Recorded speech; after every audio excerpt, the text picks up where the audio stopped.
Good evening. George will hear. Breaking news tonight. King Charles III has delivered what palace insiders are calling his final ultimatum to Prince Harry. Return all royal titles within 30 days or face permanent exile from the royal family, complete financial severance, and the erasure of Sussex representation from all official royal records. According to documents obtained exclusively by our investigative team from sources with direct knowledge of the private correspondence, the king's letter to his younger son contains language described by constitutional experts as unprecedented in modern royal history, effectively ending any possibility of reconciliation unless Harry meets specific non-negotiable demands by April 10, 2026. This is not speculation. This is not tabloid rumor. This involves formal constitutional processes with real legal consequences that will permanently alter the line of succession and the future of the British monarchy itself. What you are about to hear is not being reported anywhere else because mainstream media outlets either lack access to the actual documentation or refuse to acknowledge the severity of this constitutional crisis. They do not want this story out, but you deserve the truth about what is actually happening behind palace walls right now. The ultimatum centers on 3 specific demands that Harry must fulfill within the 30-day deadline. First, he must formally renounce his Duke of Sussex title, his Royal Highness designation, and all other hereditary honors granted at the time of his marriage to Meghan Markle in May 2018. Second, he must agree to permanent removal from the line of succession, requiring him to sign legal documents that would prevent him or his children from ever making claims to the throne under any circumstances. Third, he must accept complete severance from the sovereign grant funding mechanism and agree never to use royal connections for commercial purposes, effectively ending the monetization strategy that has generated an estimated $14 million in income since the Sussexes departed royal duties in 2020. These are not requests for discussion or negotiation. They are requirements for compliance, and failure to meet any single condition by the April 10th deadline results in the king exercising what constitutional law refers to as crown prerogative powers to achieve the same outcomes through unilateral royal decree. Before we go further into what these documents reveal, I need you to understand why this information matters right now. If you want to stay ahead of developments that will reshape the British monarchy and expose the truth about what really drove this family crisis to its breaking point, you need to subscribe to this channel and hit that notification bell right now, because this story is moving at unprecedented speed, and the next 29 days will determine whether Prince Harry remains a member of the royal family or becomes the first senior royal to be formally exiled since Edward VIII abdicated in 1936. The subscribe button is right there. Use it, because what comes next gets even more explosive. Now, the question you are asking right now is, how do we know this ultimatum is real? How do we know this is not fabricated drama designed to generate headlines? Let me walk you through the evidence validation that confirms beyond any reasonable doubt that King Charles has taken this extraordinary action. First, we have confirmation from 3 separate palace staff members who have seen the physical correspondence, all of whom described identical contents, including specific deadline language and legal terminology that appears in the documents we have obtained. Second, we have corroboration from 2 constitutional law experts who were consulted by palace officials regarding the legal mechanisms available to the king for removing titles and succession rights, both of whom confirmed that discussions occurred in late February 2026 about implementing these exact procedures.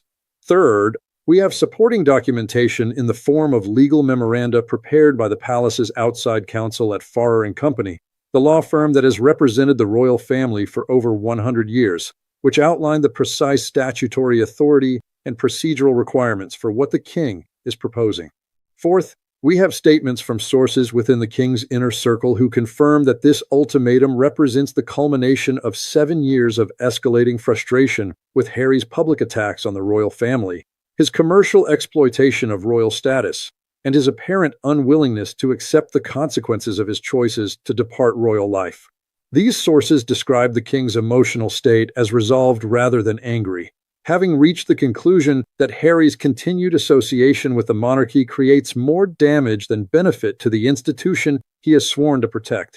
Fifth, we have expert analysis from Professor Robert Hazel at University College London's Constitution Unit, who reviewed the legal framework we have obtained and confirmed that the procedures outlined are consistent with historical precedent and current constitutional law regarding title revocation and succession management. This is not speculation built on anonymous tips. This is documented evidence from multiple independent verification streams that all confirm the same conclusion. The ultimatum is real.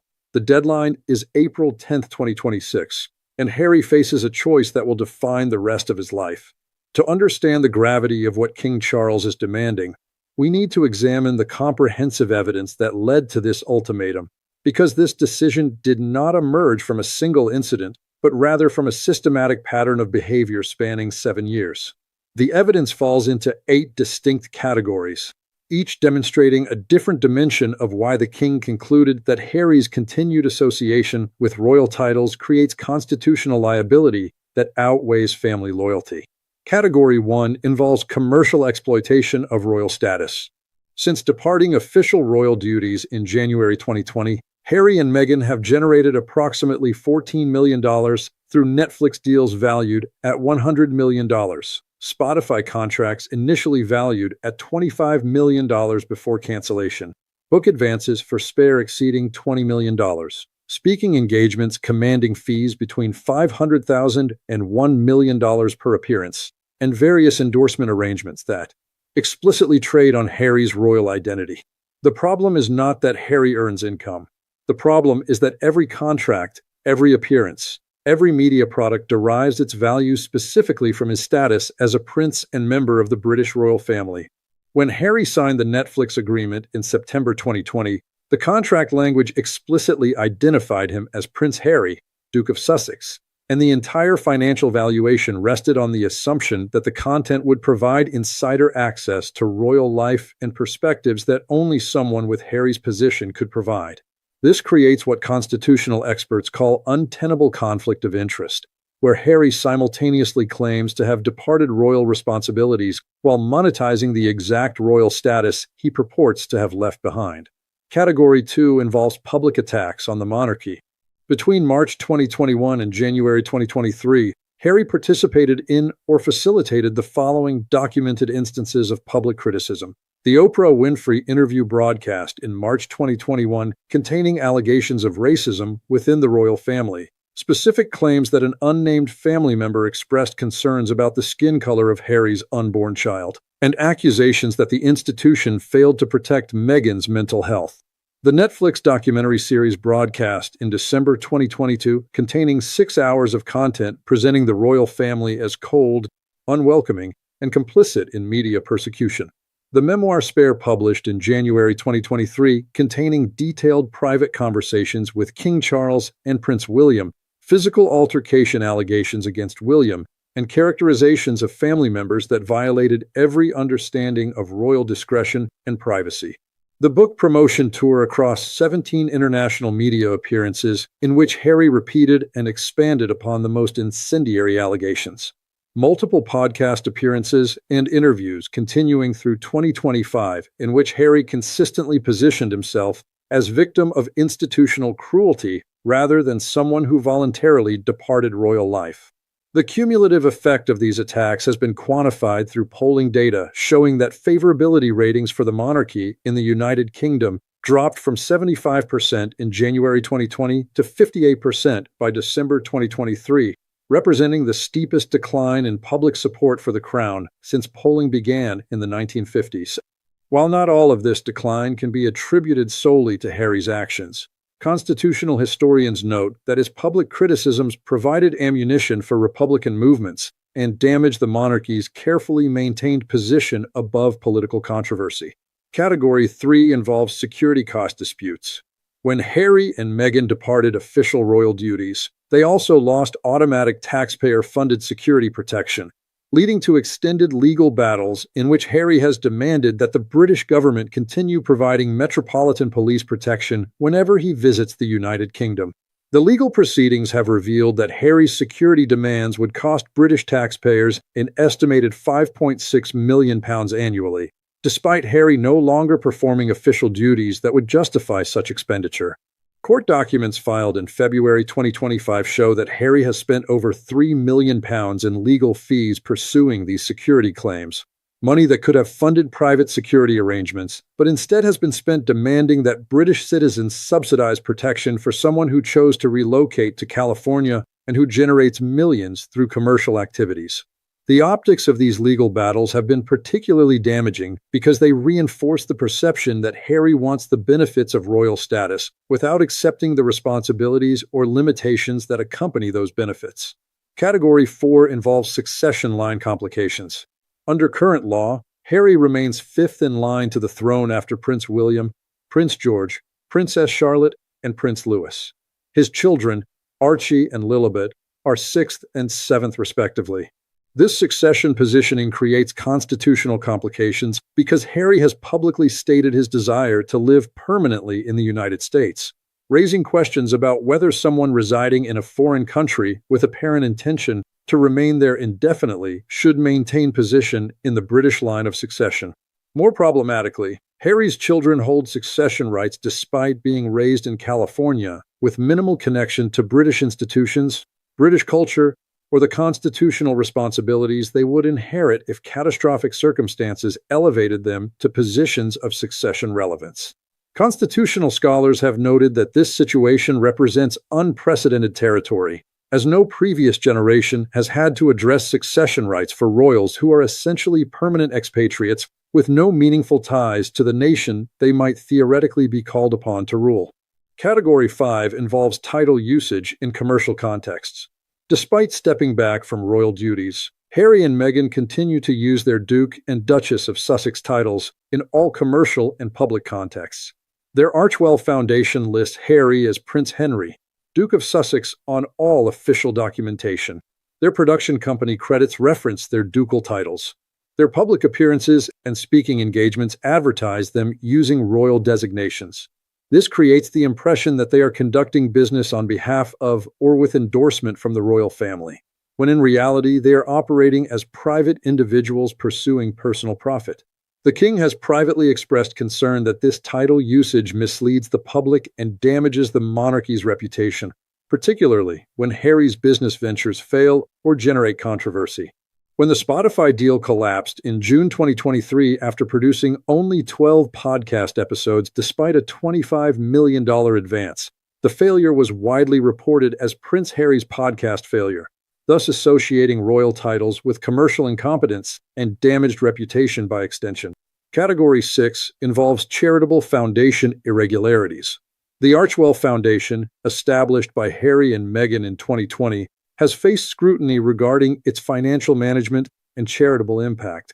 Tax filings obtained through Freedom of Information requests show that in 2021, the foundation raised $13 million but distributed only $3 million in charitable grants, spending the remaining $10 million on salaries, operating expenses, and undefined program costs. Charity watchdog organizations have questioned the foundation's overhead ratio and noted that the primary beneficiaries of Archewell appear to be Harry and Meghan themselves through the salaries and expenses it funds rather than the charitable causes it ostensibly serves. While not illegal, these practices create reputational risk for the royal family because Harry's charitable work is inevitably associated with his royal identity, and perceived exploitation of charity status for personal benefit reflects poorly on the institution he represents through his titles. Category 7 involves diplomatic and political boundary violations. As a member of the royal family, Harry is expected to remain scrupulously neutral on political matters and avoid any actions that could create diplomatic complications for the British government.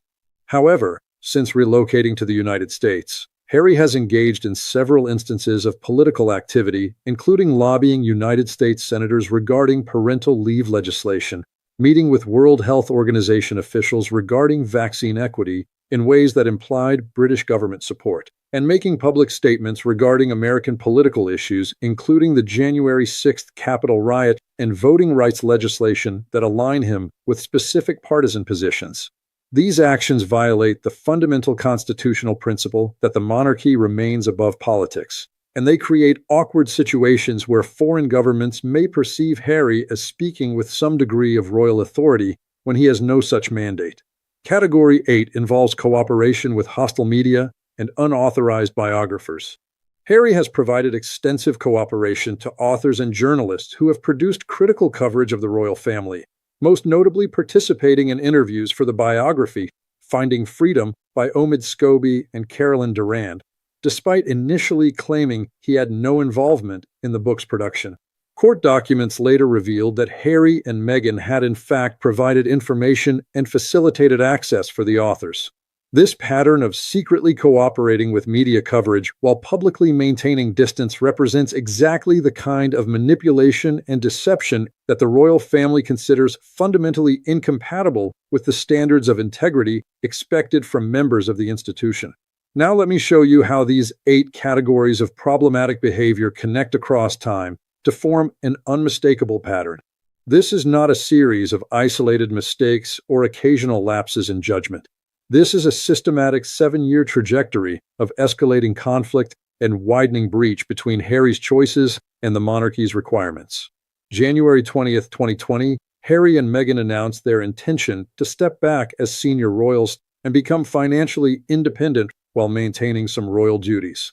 January 13th, 2020, Queen Elizabeth issues statement that Harry and Meghan will not continue with royal duties and will not use his Royal Highness titles in official capacity. March 7, 2021, Oprah Winfrey interview airs containing racism allegations and mental health crisis claims. April 17, 2021, Prince Philip dies without reconciliation with Harry. June 4, 2021, Harry announces memoir deal with Penguin Random House. July 1, 2021, Princess Diana statue unveiling shows visible tension between Harry and William. September 20th, 2021, Harry appears on Mental Health Podcast discussing his royal upbringing as traumatic experience. November 15th, 2021, High Court proceedings begin regarding Harry's security arrangements. March 8th, 2022, Harry and Meghan skip Prince Philip's memorial service. June 3rd, 2022, Harry and Meghan attend Queen's Platinum Jubilee, but are excluded from balcony appearance. September 8th, 2022, Queen Elizabeth dies with Harry arriving at Balmoral after her death. September 19, 2022, Harry and Meghan attend state funeral, showing continued family distance. December 8, 2022, Netflix documentary series releases containing hours of criticism. December 15, 2022, palace sources report King Charles considering title revocation. January 10, 2023, Spare publishes containing physical fight allegations and private conversation revelations. February 15, 2023, Harry is evicted from Frogmore Cottage, removing his British residence. May 6, 2023, Harry attends King Charles's coronation alone and departs immediately after ceremony. June 15, 2023, Spotify deal collapses amid reports of difficult working relationship. September 15, 2023, Invictus Games appearance shows Harry continuing to use royal platform. January 24, 2024, High Court rules against Harry's security demands. May 6, 2024, first anniversary of coronation passes without any contact between Harry and King Charles. October 12, 2024, reports emerge of King Charles consulting constitutional experts about title removal. December 20, 2024, Christmas at Sandringham occurs without Harry for 5th consecutive year. February 8, 2025, Palace confirms King Charles has been diagnosed with cancer with no outreach from Harry. March 10, 2026, King Charles delivers final ultimatum with 30-day deadline. Notice what this timeline reveals. This is not a sudden decision driven by momentary anger or single incident. This is the culmination of 7 years of documented patterns showing Harry's unwillingness to accept the fundamental choice he made to leave royal life. His continued exploitation of royal status for commercial gain, his systematic public attacks on his family and the institution, and his refusal to acknowledge that departing royal responsibilities means accepting corresponding loss of royal benefits and privileges. The escalation is undeniable. What began with requests for modified royal role has progressed through explosive public allegations to active legal warfare against the British government and now arrives at constitutional crisis requiring formal resolution. The legal consequences of what King Charles is demanding deserve careful analysis, because this involves complex constitutional law and sets precedents that will govern royal family management for generations. Under British constitutional law, the monarch possesses what legal scholars call crown prerogative powers, which are residual authorities that remain with the sovereign and do not require parliamentary approval for exercise. These powers include the authority to grant and revoke peerages, to determine the use of royal titles, to manage the distribution of the sovereign grant among working royals, and to establish household policies regarding who represents the monarchy in official capacities. The title revocation that King Charles is demanding would proceed under the Titles Deprivation Act of 1917, which provides statutory mechanism for removing titles from individuals whose conduct brings dishonor to the peerage or creates conflicts with British interests. The act was originally designed to strip German nobles of their British titles during World War I, but the statutory language remains in force and can be applied to any title holder whose actions warrant such action. Legal experts we have consulted confirm that Harry's commercial exploitation of ducal title and his public attacks on the institution that granted the title would satisfy the statutory threshold for deprivation proceedings. The removal from line of succession requires different legal mechanism. The Act of Settlement 1701 and the Succession to the Crown Act 2013 establish parliamentary control over succession rules, meaning that formal removal requires legislation. However, in practical terms, if Harry voluntarily renounces his position through signed legal documentation, no parliamentary action is necessary because he is simply declining rights he possesses rather than being forcibly removed. This is the mechanism King Charles is pursuing through the ultimatum, voluntary renunciation under deadline pressure rather than forced removal requiring legislative process. The financial severance involves terminating Harry's access to any funds from the sovereign grant and from the Duchy of Cornwall income that funds Prince William's activities. While Harry has not received sovereign grant funding since departing official duties in 2020, he may have received some support from King Charles's personal income derived from the Duchy of Lancaster. The ultimatum would formalize complete financial independence, ensuring that no royal funds support Harry's lifestyle or activities in any form. If Harry complies with the ultimatum by April 10th, the legal consequences are straightforward. He loses all titles, removes himself and his children from succession, and receives no further financial support from royal sources. But he maintains family relationships to whatever extent possible and avoids the public spectacle of forced removal proceedings. If Harry refuses to comply, King Charles faces the choice of following through on the ultimatum through formal deprivation proceedings or backing down and demonstrating that the deadline was empty threat. Constitutional experts believe the king will absolutely follow through if Harry refuses, because failing to do so would undermine royal authority and establish precedent that ultimatums can be ignored without consequence. Let me walk you through the 5 most likely scenarios for how this situation resolves over the next 30 days, because understanding these potential outcomes helps clarify what is actually at stake and why this moment represents the most consequential decision of Harry's adult life. Scenario 1. Full compliance before deadline. In this scenario, Harry recognizes that he has no viable alternative and agrees to all 3 demands, signing the necessary renunciation documents and public statement before April 10th. This approach allows Harry to maintain some dignity through voluntary action rather than forced removal, preserves potential for gradual family reconciliation over time, and ends the public conflict that has damaged both Harry and the royal family. However, this scenario requires Harry to admit that critics were right about the incompatibility of commercial royal life, accept permanent loss of titles that have defined his identity since birth, and acknowledge that his children will never hold royal status in any meaningful sense. Based on Harry's demonstrated pattern of defiance and victimhood narrative over 7 years, this scenario appears unlikely despite being the most strategically rational choice. Scenario 2. Partial compliance with negotiated modifications. In this scenario, Harry agrees to some demands while negotiating modifications to others, perhaps renouncing commercial use of titles while retaining them for personal identity, or accepting succession removal for himself while preserving his children's positions. This approach attempts to find middle ground that addresses King Charles's core concerns while allowing Harry to maintain some connection to royal identity. The problem with this scenario is that the ultimatum as delivered appears to reject negotiation entirely. The king has established non-negotiable demands precisely because previous attempts at compromise failed repeatedly. Unless Harry presents modifications that fully address the king's concerns about commercial exploitation and institutional damage, partial compliance likely results in full ultimatum enforcement. Scenario 3. Defiance followed by forced removal. In this scenario, Harry refuses to comply with any demands, perhaps issuing public statement condemning the ultimatum as cruel and unjustified. King Charles then initiates formal deprivation proceedings, resulting in parliamentary hearings, constitutional court involvement, and massive media coverage of royal family warfare. This scenario represents worst possible outcome for all parties because it maximizes public damage to the monarchy, crystallizes permanent family estrangement, and consumes months or years in bitter legal proceedings.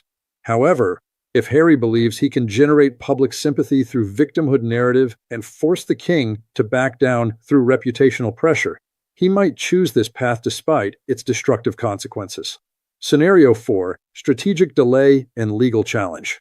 In this scenario, Harry neither complies nor openly defies, but instead pursues legal challenge to the king's authority to impose such ultimatum, arguing that title deprivation requires parliamentary process or that succession removal cannot be compelled through coercion.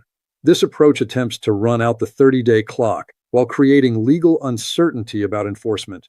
Constitutional experts believe such challenges would ultimately fail because the king's prerogative powers in this area are well established, but the legal process could extend the timeline and create media narrative that Harry is fighting unjust persecution rather than facing consequences for his choices.